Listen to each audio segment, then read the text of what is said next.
মুহূর্তে আমরা রয়েছি রাঙাপানি রেল স্টেশনে, শিলিগুড়ি সংলগ্ন রাঙাপানি রেল স্টেশনে। কিছুদিন আগেই ভয়াবহ ট্রেন দুর্ঘটনা ঘটেছিল রাঙাপানি সংলগ্ন এলাকায় কাঞ্চনজঙ্ঘার সাথে মালবাহী গাড়ি।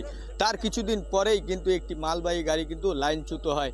এরপরে আজ আবারও কিন্তু ভয়াবহ সেই মাল বোঝাই গাড়ি কিন্তু নিমুলিগড় যে রিফাইনারি রয়েছে সেখান থেকে বের হওয়ার সময় কিন্তু দুটি বগি কিন্তু লাইনচ্যুত হয়। সেই চিত্র দেখানোর চেষ্টা করব। ইতিমধ্যেই আমার যে ডান দিক রয়েছে সেই ডান দিকে কিন্তু দুটি মালবাহী গাড়ি কিন্তু লাইনচ্যুত রয়েছে। তবে ইতিমধ্যে কিন্তু সেই মালবাহী গাড়িগুলিকে উঠানোর জন্য কিন্তু রেলের আধিকারিক এবং রেলের কর্মীরা কিন্তু তৎপর হয়ে উঠেছে।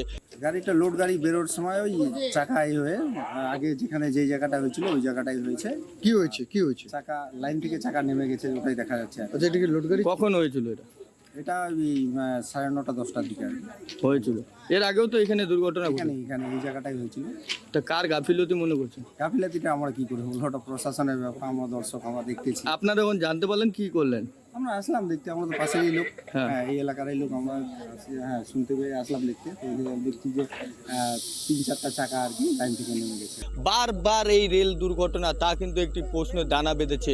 কিছুক্ষণ আগে যে ভয়াবহ দুর্ঘটনা তা কিন্তু বড়সড় আকারে ধারণ করতে পারতো বলে মনে করা হচ্ছে, কারণ তার মধ্যে কিন্তু পেট্রোল ভর্তি রয়েছে মালগাড়িগুলি, যার ফলে একটি যদি বিয়ে কায়দা হয়ে কোনো জায়গায় পড়ে যেত বা কোনো ধরনের দুর্ঘটনা হতো তা কিন্তু একটি ভয়াবহ আকার ধারণ করতে পারতো বলে মনে করা হচ্ছে। তবে বারবার রাঙ্গাপানি রেল স্টেশন সংলগ্ন এলাকায় বারবার ট্রেন দুর্ঘটনা, তাতে কি রেলের কোনো গাফিলতি রয়েছে সেই নিয়ে কিন্তু প্রশ্নের একটি দানা বাঁধেছে।